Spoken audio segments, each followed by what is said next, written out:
Well, I am so thrilled to have the two of you with me, everyone. I have Victor Trio and Tyler Stonebreaker from Pathfinder Network.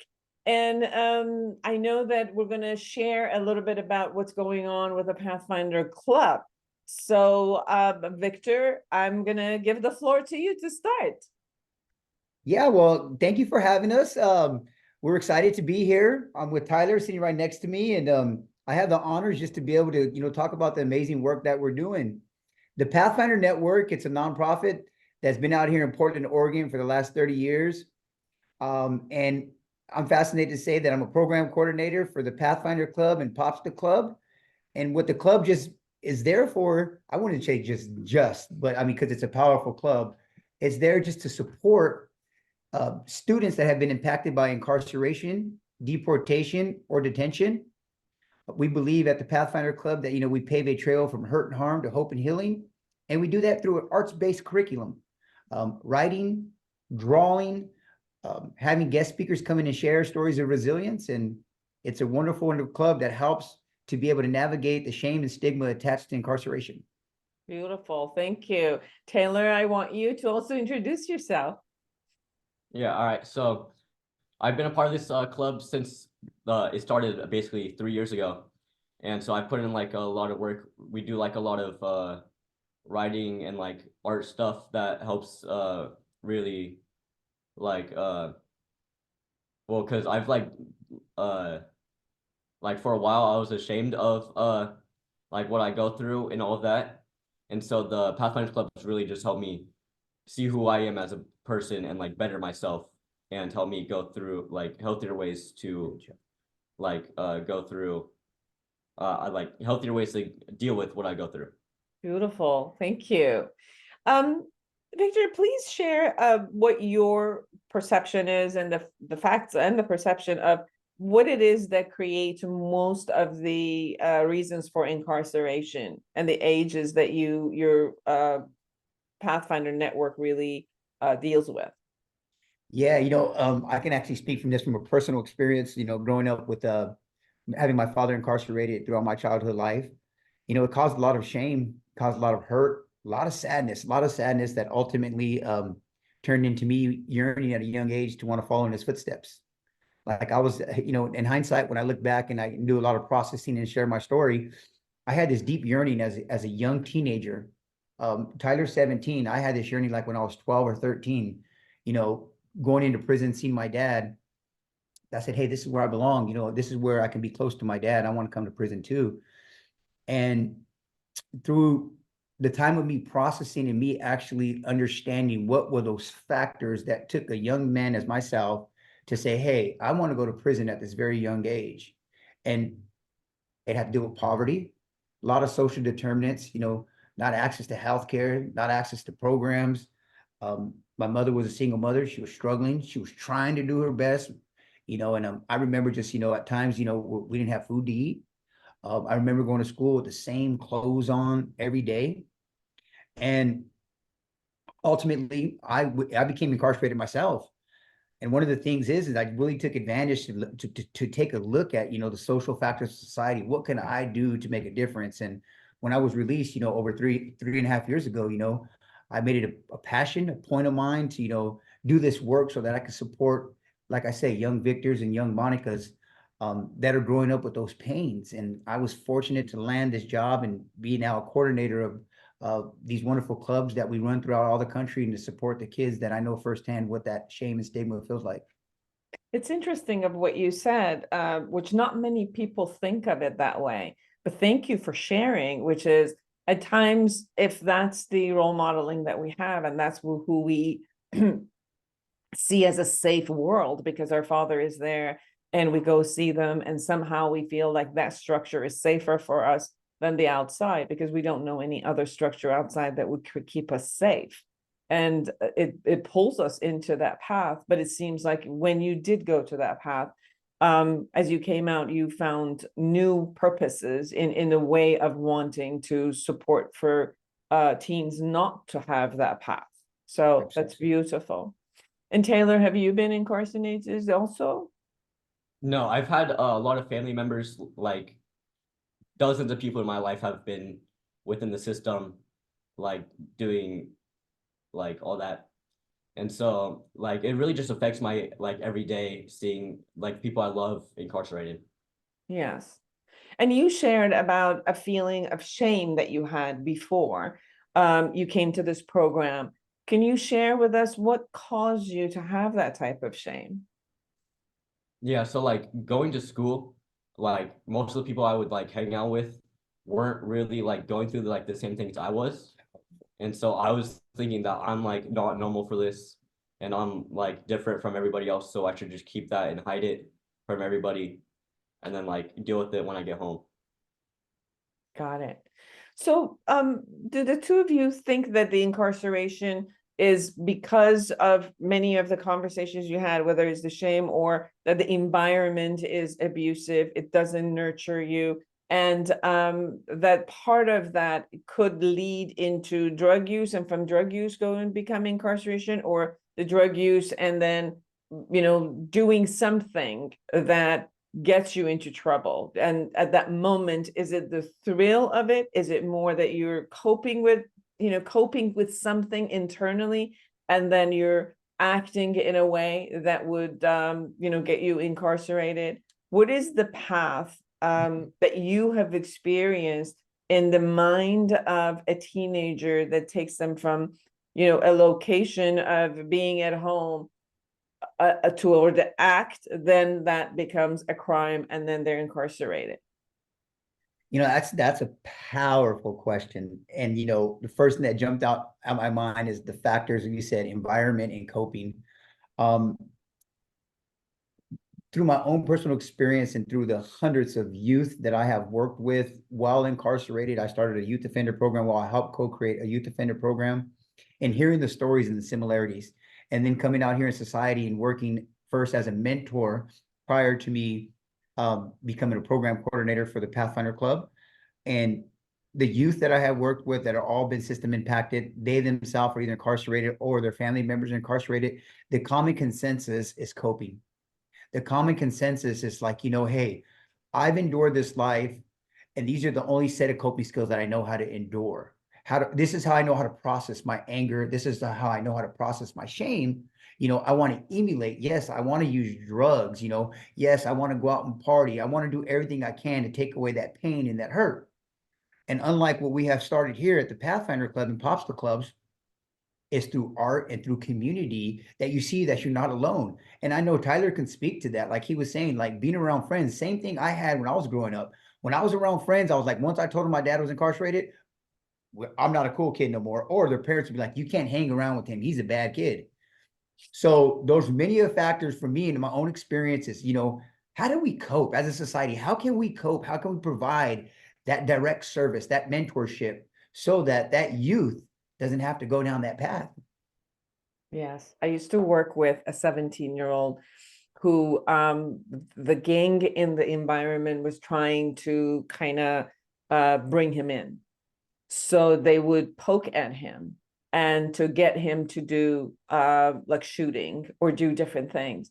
He wanted to run away. He was scared, but he couldn't because the gang was more powerful. And I remember at one point when we were talking, he said, I wake up in the morning and all I do is to look on my side to see, am I going to be killed or do I have to kill someone? And at one point, he said, I wish that I could just go to the jail so I would feel safe. I mean, this was the environment he was living in. And so with his parents, we decided to how we could change his environment. And he went to live with his uncle for a while in another location to be able to be away from the environment that was threatening him so much that he either had to give in, cope with his fear and anxiety every day of either being alive or take himself to a position where he never wanted to be. So yes, changing environment is so important. And I'm so grateful to you guys and Pathfinders that are able to create this environment of safety where teens and young adults can actually feel safe with each other, sit down and share their story and be who they are, and you know, kind of like reveal themselves and be okay. Exactly like what you were sharing, Tyler. Reveal myself. I am here. And there's nothing wrong with me, you know, like I'm great. Can you Yeah. share a little bit about your experience as you have been in Pathfinders and how you have created yourself to be out there and feeling good about you? Yeah, so like I feel like with the art that we do, because I was not coping with like anything in a good way. It was like mainly just like doing whatever I could do to survive where I live because we don't have anything. So like it's been like really helping me like just realize, like I said earlier, who I am as a person and like that there's more to life than just my neighborhood and like what they do there to survive, and that I do have a future and I don't have to like die for like people or get killed. Yeah. Very true. Very true. I was just listening to a TED talk with a woman who is also a chemical dependency counselor with the youth, and she was talking about Iceland bringing the factors of bringing all of the parents together and kind of requesting and pressuring them that they have to have the time of adult time with their teens to be together and create these role modelings and connection, and then a lot of activity where the teens wouldn't be bored, that they could be with their peers, with their friends, and doing a lot of activity, doing sports, doing art. And I'm also sensing that that's what you do in Pathfinder. You're bringing the adults to the adults who have gone through some stuff and have prevailed, who have come out and have succeeded in that, and bringing their experiences to the teen and bringing creative activities where each person can find themselves. So Victor, can you share a little bit about that? Yeah, I got a little goosebumps when you were saying that because I think the conversation thus far that we're having is like really highlighting the fact of, how environmental factors, how, coping skill factors, if they're not in place, you find yourself going down that road of, landing in incarceration. And as you're talking about like, building the community, what we do at the Pathfinder Club is every year we publish an anthology. And this year we just got through publishing on February 13th, our ninth anthology called Advice to Ninth Graders. Tyler, as he was saying earlier, when he first came to the club, he wasn't really interested in writing. He just liked the fact that a lot of the kids, we provide a meal. One of our missions or our glorious things for invitation is that we always have a meal at every club, whether it be some pizza, Subway, home cooked meal. We believe in the power of breaking bread, lowers down those barriers where you could feel like, hey, you could be a connection. And the thing that I know myself and a lot of our sponsors, or the vast majority of our sponsors, is we're just encouraging the students to feel safe, build community, hear stories, and know that you're not alone, express yourself on paper through writing or through art. And we get this masterpiece every year. We get to publish a book with all their stories, their wisdom, their education, their experience. And Tyler did have some pieces available if you all wanted to hear them, if your population would like to hear them. But it's just amazing them to be able to come in and see the resilience being built as time goes on. You see the smile start lighting up. You start saying, like Tyler's wearing a shirt today. I don't know if you can see it. Lift your shirt up. Pathfinder Club.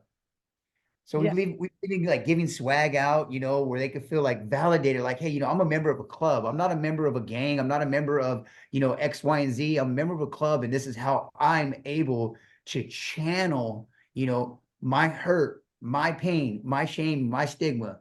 And that's some. And the other thing is Tyler is also he's a director. Last year we partnered with the Outside the Frame, and we did 2 short videos. So Tyler and Jaden, they wrote and directed a film called It's Okay Not to Be Okay. And it was just so powerful. So yeah, I those are the activities that we get to do. Yeah. Oh my God, I love to hear about the films. Share more about it, please, Taylor. Yeah. Yeah, so over the summer we did this film intensive for like 2 weeks. And like I had this really good idea for like this film of showing that like what I was kind of like what I was talking about earlier with like the home life and like trying to be okay at school.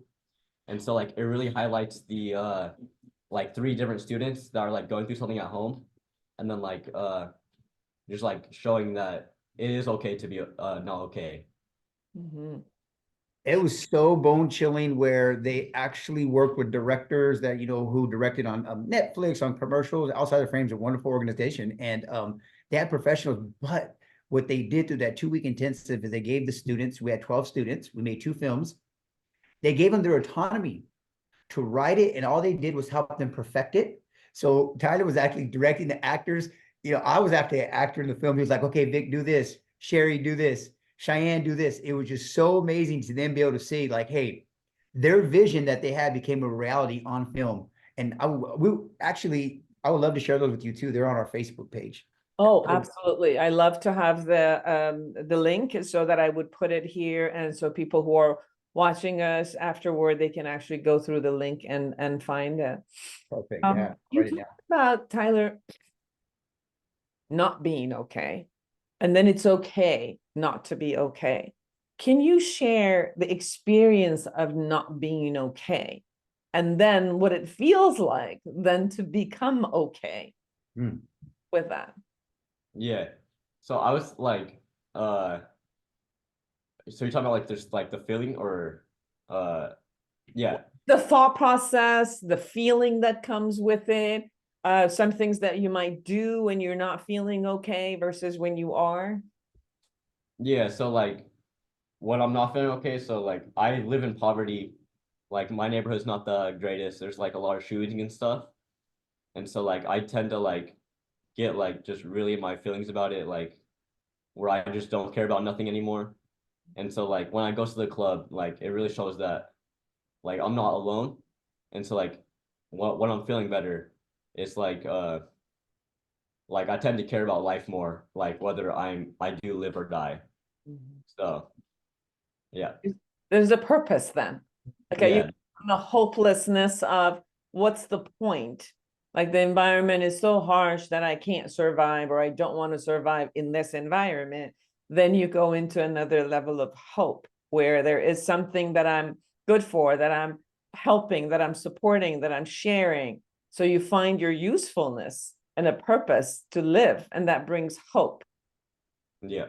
And you're bringing this hope to others who might, for any reason, whether it's poverty or trauma or anything that is, depression, anything that they're going through, that they can see that the hope can be there, and somehow, somewhere where they look inside and find the community that together gives them the skill, gives them the opportunity in order for them to show who they are, to access who they are in a place of safety. And that's where you create those programs, Victor.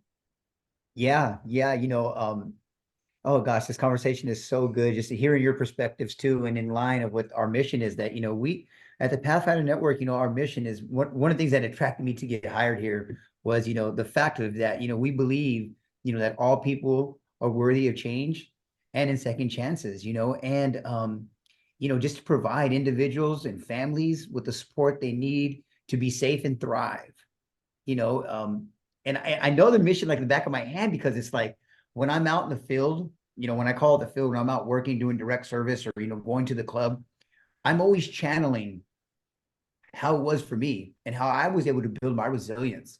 So I'm going in there with an open mind that I could listen, that I could just be present and could listen. Sometimes kids don't want me to give advice. Sometimes they don't want to hear what I have to say, but rather I'm just being present. I have a smile. I have a genuine, heartfelt desire just to want to support. And that's, the clubs that, I get to travel. So I've been to Georgia, and I've been to Los Angeles, where we have clubs.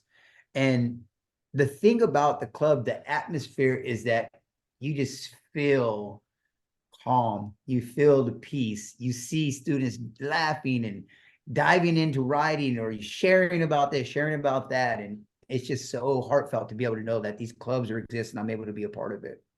There's such a beauty in storytelling when you share who you are in a story level so that other people can hear it. As human beings, we used to, when there was no electricity, computers, phones, people used to sit together every night when it got dark beside the fire and used to share what was going on all day with them, and they went through and each person kind of shared whether they were, they were hunting an animal to eat or they were afraid that the animal would hunt them and get, eaten up. So this concept of sharing who you are and bringing it in each person, having this way of creativity that shows up, sometimes it's through like poetry, sometimes it's through art, sometimes it's through just sharing your words. All of that, it seems like it transfers information that we experience to another human being. And I think that kind of connection is what's needed, because the connection will give us some hope, like you said, you're not alone. I'm not alone anymore. I'm not in this pain alone. We're together, we're more resilient, we can figure this out. And if you have a skill and I have another skill and we share it together, now we have a bunch of skills that we could all use and kind of like move forward with that. There's really a beauty in what you're doing. And you said you have different locations, not only in Oregon, but in Los Angeles and somewhere else. Yes, in Los Angeles, New York, and Georgia, Atlanta, Georgia. Oh, wonderful. Yeah. That's You know, as you were saying right now, like, here in Portland at the Pathfinder Club, we partnered with the Portland Bureau of Transportation, and we learned about placemaking with our students from the Pathfinder Club. And Elevate Oregon, we had a cohort of 15 students that got to do this wonderful project to make their streets safer. The project was called Think Outside the Box for Our Blocks. And it was about ways of how can student creativity reduce gun violence through placemaking. And when we learned about placemaking, the common consensus we took away as a collective was that society don't sit down and just share no more. Don't have like a wonderful conversation like this. Imagine just sitting right there at the local corner with a cob bench on a bench and just sharing and talking, the power of it. So the students got to learn about that too over the summer too. There's such a beauty in the sharing. There's a fear that happens when you are on the street, like you were talking about. I live in an environment that is poverty stricken, and then the resources are not that much, and then there's fear as you go. And then you were sharing, Victor, about the experience you had as a child going to school and watching what was going on and not feeling that you belong. So one of the things I keep hearing from both of you and many of the kids that I work with is the sense that we just don't feel that we belong. And then we don't know what to do with this not belonging. And I'm sensing that a place like Pathfinder also creates that sense of community and belonging, where, like you said in your film, that we each feel we're not okay and we don't belong to this bigger group. And then if all of us come in together, knowing that we don't feel that we're okay, but somehow accept each other. Not only accept each other's vulnerabilities, but also accept each other's resilience, skills, things that we each had in order to survive these hard times and the environment that we live in. And it seems like you guys are sharing this type of resilience with each other. Not only you share your vulnerability with each other so that we know we're not alone, but you're also sharing your skills and resilience with each other. And that's a way of how the community is building with new projects also, right? Yeah, well, you're exactly right. You're exactly right on the spot. One of the things that you uplifted that, I previously or Tyler didn't mention is like the sense of belonging. Our clubs are designed where that we want everyone to feel inclusive. We look at perspectives where we uphold diversity, equity, inclusion, and justice and belonging. And, when you come into the club, that's exactly the type of environment that you're going to come into. You're going to feel comfortable. You're going to feel welcomed. Folks don't share right away. Tyler didn't become this amazing writer right away. But now, I collect all the artwork throughout the country, all the writing throughout the country. And at the year end, I've always got a stack from Tyler about that big because he writes so much. You want to talk a little bit about your writing and what it means to you and, how has it helped you in club? Yeah, so writing has really just helped me like cope with my feelings and like really feel like I'm heard as a person and that I'm not alone. And so like when I write, I tend to like really just like be in the zone and be able to put my feelings out on paper in instead of like acting out in anger or anything else. Can you share some of your writings with us? Yeah. Yeah, here I got a piece right here. This is the one right here that just inspires so many people. Here's the book right here. Tyler's name on there. It says Tyler Stonebreaker. And he has about 5 pieces in here, but this is the one right here that it just speaks to so many hearts when we're able to talk about the book and share the work that we're doing. Yeah. Take your time, okay? All right, this one's titled Pain to Motivation. No money for rent. My mom's stressing, smoking weed to try to get out of her head. She doesn't deserve all the pain she has to go through. One day I want to get out of poverty.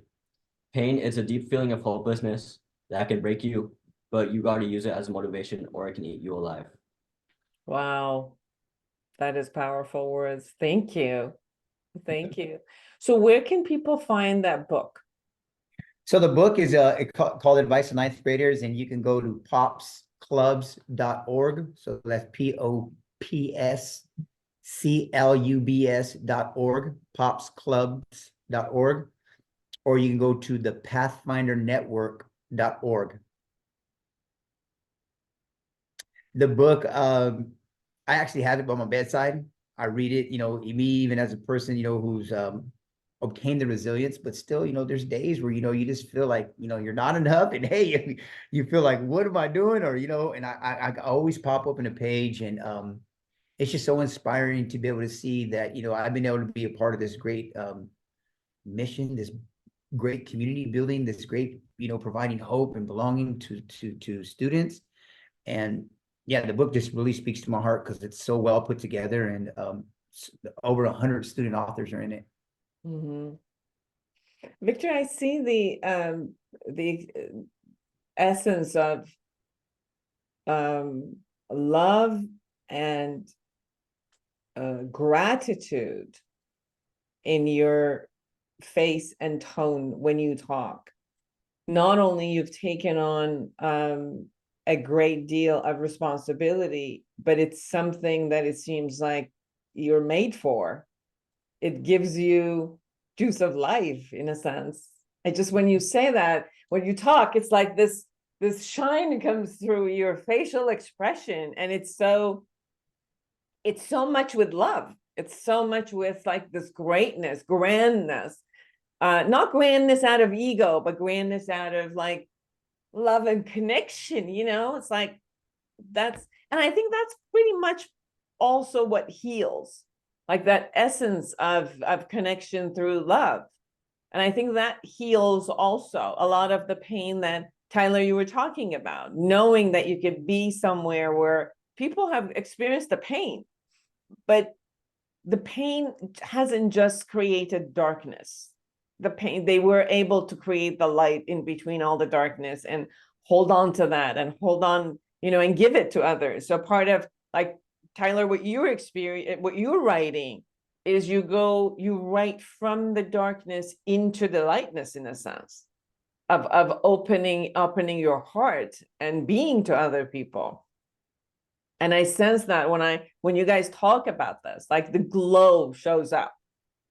And I think that's the beauty, is like, how do we live ourselves and how do we enjoy the life that we're offering to others, or we're preaching to others, or we're helping or supporting or creating the environment for. Right. That was very meaningful. Thank you so much for the recognitions, and for seeing me and Tyler as passionate about what we do. I channel, like I said, I channel little Vic, that young boy that was lost, that was hurt, that didn't turn that pain and that shame into resilience, rather, turned it into more pain. But as you said, I was able to see the light, that pain that caused me, and through my stint of being away from home and incarceration, I utilized it as a mechanism to really, find out who I am. And I know my true self is, I'm destined to, do good work. And my passion is, helping kids. My passion is sharing my story. I was telling Tyler on the way over here, he got a little bad news, and I thanked him for sharing, and a lot of the times when I talk to other providers or to, juvenile justice counselors, Vic, how do we build that trust? How do we get them to open up? I said, one of the things, you just be authentic. Mhm. Come in and be authentic. And, Tyler shared something really personal with me earlier. And I just looked at him and I said, you know what? I'm glad that I get to be in your life. And I'm glad that you can count on me, regardless how it may feel or what's going on. You can count on me. And he goes, thank you, man. I appreciate it. And I spoke volumes. So, the sincerity that's coming through the screen, for you and hopefully for your audience. Yeah, it's totally authentic, and it's based on a common reality of what Tyler and I have in common growing up, and as he's growing up now and how I grew up, and we're able to talk about it, share about it, and heal from it. Yes.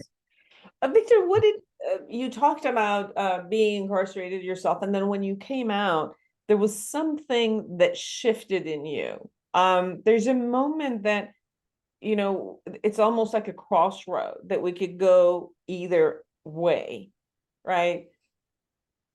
What helped you? What enticed you to say, I've gone through hardship, and yet I'm gonna take this and shift it into health. I'm going to shift this into my own health and creating health for others who kind of have the same experience for me. What happened for you that shifted that for you? That instead of Yeah. crossroad of going, to one path, you went to another. Yeah. Yeah. And that's a deep question. So, when I was in prison, I was really heavily engaged in, psychology.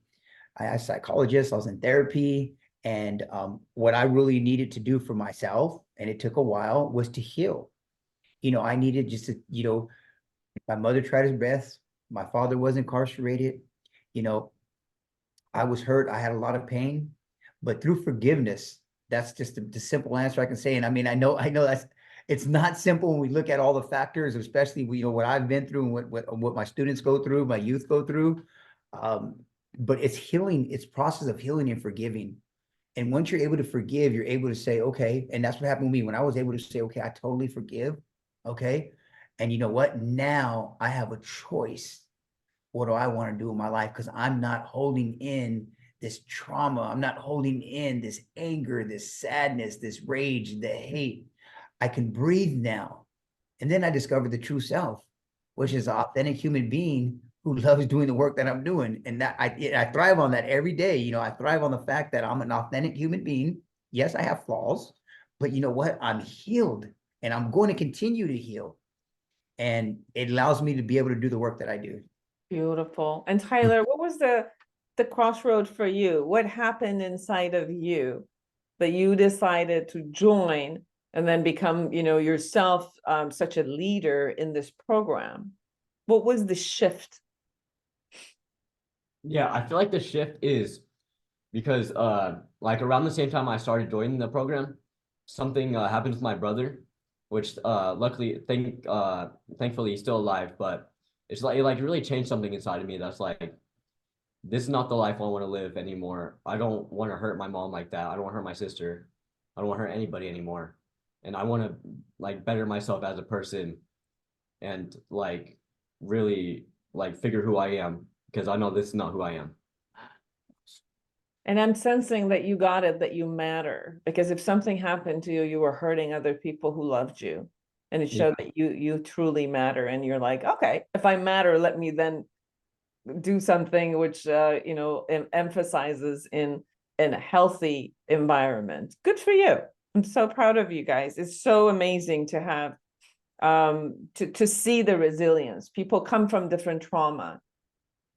And what we do, what shifts for us, when is it that we take that path in order to take care of ourselves and take care of others in that way? That's beautiful.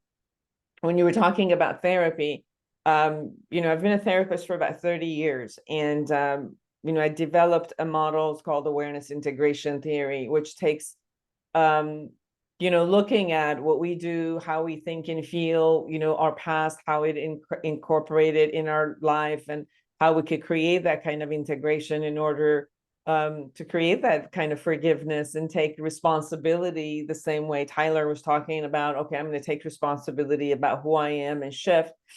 and you know, to create a new way of being, as the two of you have, and how effective that is to be able to make a decision about enough, make a decision about I deserve to take care of myself and do something for it, so that that we can heal. And everyone, kind of like responsibility is to be able to get healed. You deserve to be happy, and I'm grateful and thankful for you guys creating, and the founders also, to create this type of a program which allows people to come in, to share, to get healed, and share their healing, share their pain and their healing to the world. Anything we haven't shared that both of you feel like you want people to know? I want to say one thing, and I was channeling it right now as I was thinking, like yourself, I could tell you're just a huge advocate and a positive example to be around. Our executive director, Leticia Longoria Navarro, lived experience, grew up with her mother incarcerated, dad passed away at a very young age. And just the fact of she had this vision by going to Park Rose High School, where we have the club. And when she was going through there as a teen, there was no resources available to help her deal with her shame and her stigma and her hurts and her traumas. And just for one to be so resilient, to graduate college, come back in, become a head of a nonprofit, to say, I want to put this program into a school because I know how that felt firsthand. And somebody coming in, myself, like, having a background of incarceration and just feeling like I belonged from the organization that she oversees, is just so magnificent for the Pathfinder Network, what they have done for me and what they're doing for all the students that are enduring what I've endured as a child, So it's so powerful. And I was just weighing on my thoughts this morning because our organization, they're just so helpful under great direction, leadership of Leticia. Thank you. Thank you for sharing that. Tyler, anything we haven't said that you really want people to know? I would say, like, it's never too late to like change who you are and better your life. Like, no matter like how old you are, like, you're never too old or never too young to really make that switch. Beautiful. Both of you are very inspiring. How can people find you guys? Just go to pathfindernetwork.org. Yeah, they can go to the pathfindernetwork.org. I'm Victor, or I have my personal email. It's Victor Trillo at the pathfindernetwork.org.